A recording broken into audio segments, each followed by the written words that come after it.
አሰላሙ አለይኩም ወራህመቱላሂ ወበረካቱ። ከወደ 4 ወር ቆይታ በኋላ መልሰን ተገናኝተናል። የጠፋሁበት ምክንያት መጀመሪያ ነግሬያችሁ ነበር። እዚህ ላይ አረብኛ ነበር ማስተምረው። ነገር ግን የበለጠ በተደራጀ ሁኔታ ቴሌግራም ላይ የተለያዩ ዶክሜንቶችን እና ኦዲዮችን አዘጋጅቼ እያስተማርኩኝ እንደሆነ ነግሬያችሁ ነበረ በተለያዩ ፖስቶች ላይ። ዋናው ግን የጠፋሁበት ምክንያት ምንድን ነው? አዲስ አበባ ዩኒቨርሲቲ ላይ ቆይቷል መማር ከጀመርኩኝ። በእርግጥ ያው ክረምቱ ላይ ነበር ቪዲዮ እየሰራው የነበረው። ከዛ በኋላ የዚህኛው አመት ትምህርት ሲጀመር ደግሞ የሆነ አንድ ዲግሪ ትምህርት እየተማርኩ ነው። ቢዝነስ አድሚኒስትሬሽን እና ኢንፎርሜሽን ሲስተም ይባላል። እና ያን ትምህርት እየተማርኩኝ በመሆኑ አጠቃላይ ከዛኛው ከቴሌግራም ትምህርት ጋር ሲደራረብ ጊዜ ስላላገኘሁኝ ቪዲዮ እየሰራሁኝ አልነበረም። ከዚህ በኋላ ግን አዳዲስ ቪዲዮዎችን የምንሰራ ይሆናል። እንደነገርኳችሁ አረብኛው ትምህርት በቴሌግራም ላይ ስለምታገኙ ምንድነው የምናደርገው? በፊት ከረጅም ጊዜ ጀምሮ ማሰብበት ስራ አለ። እሱም ስለ ነብዩ ሰለላሁ ዐለይሂ ወሰለም እና አጠቃላይ ስለ ኢስላማዊ ታሪክ ማውራት ነው። በዚህ ወደዚህ እንትን እንዳደርግ ያደረጉኝ ሁለት ዓመት አካባቢ የተለያዩ ነገሮችን አይቻለሁ። እዛ ላይ ትንሽ አብዛኛው ማነባቸው ነገሮችም ኢስላማዊ ታሪክ ላይ እና ነብዩ ሰለላሁ ዐለይሂ ወሰለም ታሪክ ላይ ስለሆነ በዚህ ዘርፍ ላይ ቆይቷል መስራት ከፈለኩኝ፣ ግን በተለያዩ ምክንያቶች ሳልጀምረው ቀርቻለሁ።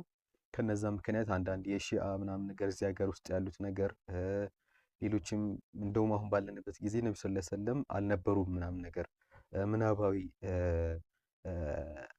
ግለሰብ ናቸው ምናምን ነገር የሚባልበት ጊዜ አይነት ነው። ዩኒቨርሲቲ የገባኝ ጊዜም የተለያዩ ነገሮች ምክንያት ልጀምር ብዬ ነበር፣ ግን በተለያዩ ነገሮች ምክንያት አልጀመርኩም ነበር። ግን በቅርቡ በሰፊው የምንጀምር ይሆናል ማለት ነው። በመጀመሪያዎቹ ላይ እንደውም ነብይ ምንድን ነው፣ ነብዩ ሰለላሁ ዐለይሂ ወሰለም ከመላካቸው በፊት የነበረው አረቢያን ፔኒንሱላ የሚባለው ወይም ደግሞ የአረብ ምድረገብ የሚባለው ቦታ ለምን ተመረጠ ሲጀመር፣ እንዲሁም ደግሞ ሁኔታው ምን ይመስል ነበር፣ ነብዩ ሰለላሁ ዐለይሂ ወሰለም ከመላካቸው ቅርብ ጊዜ አካባቢ ምን ይመስል ነበር። ስለ ካዕባ እናወራለን። ስለ ካዕባ ሲወራ አሁን ነብዩ ሰለላሁ ዐለይሂ ወሰለም እሱን እንድናመልክ እንዳደረጉ ወይም ደግሞ እሱን እንደ ሙስሊሞች በአጠቃላይ እሱን የምናመልክ እንደሆነ፣ ከእሱ ጋር ተያይዞ ደግሞ ካዕባን ለማፍረስ የተለያዩ ሙከራዎች ተደርገዋል። አንድ ማን ነው የኛው የአክሱማውያን ራስ ገዝ አስተዳደር ነበር እዛ የመን ላይ፣ እሱም ለማፍረስ ሞክሯል አብርሃ። ሌላም እንዲሁም አንድ የአረብ ንጉስ አለ። ስለነሱም ብዙ የምናወራቸው ነገሮች አሉ። ሀጀር አልአስወድ ሲነሳ ደግሞ በጣም ተሰርቋል። አሁን ለምሳሌ በሺአዎች አንድ ጊዜ ተሰርቋል። ምንድን ነው እሱስ? ሌላ ሐኒፍያ የሚባል ነገር ደግሞ አለ። ኢስላም ነብዩ ሰለላሁ ዐለይሂ ወሰለም ራሳቸው የነበሩበት እንትን ወደ ኢስላም አዲሱ ሸሪዓ ከመሰጣታቸው በፊት፣ እንዲሁም ደግሞ ኢስላም ሲጀመር ደግሞ በሰባተኛው ክፍለ ዘመን በጎርጎሮሳውያን በሰባተኛው ክፍለ ዘመን ነው ወይ የተጀመረው ወይስ አይደለም የሚልም ከዚህ ጋር የተያዙ ሰፊ ነገሮች አሉ። እነዚህንም በጥልቀት የምናይ ይሆናል።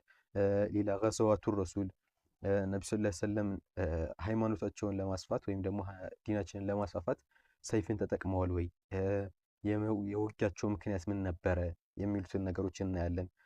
ጃሂልያ የሚባለው ነገር በዛን ጊዜ ስለነበሩ ሽርኮች ምናምን ነገር እናያለን። እንዲሁም ደግሞ ነብዩ ሰለላሁ ዐለይሂ ወሰለም ባይኖሩ አሁን ያለንበት ዓለም ምን ይሆን ነበር? አይደለም አሁን የሙስሊሙ ዓለም ቀርቶ ሌላው አውሮፓውን ከሙስሊሙ ዓለም ወጣ ብሎ ያለው ሁኔታ ራሱ በጣም ነው ተጽዕኖ ያደረበት።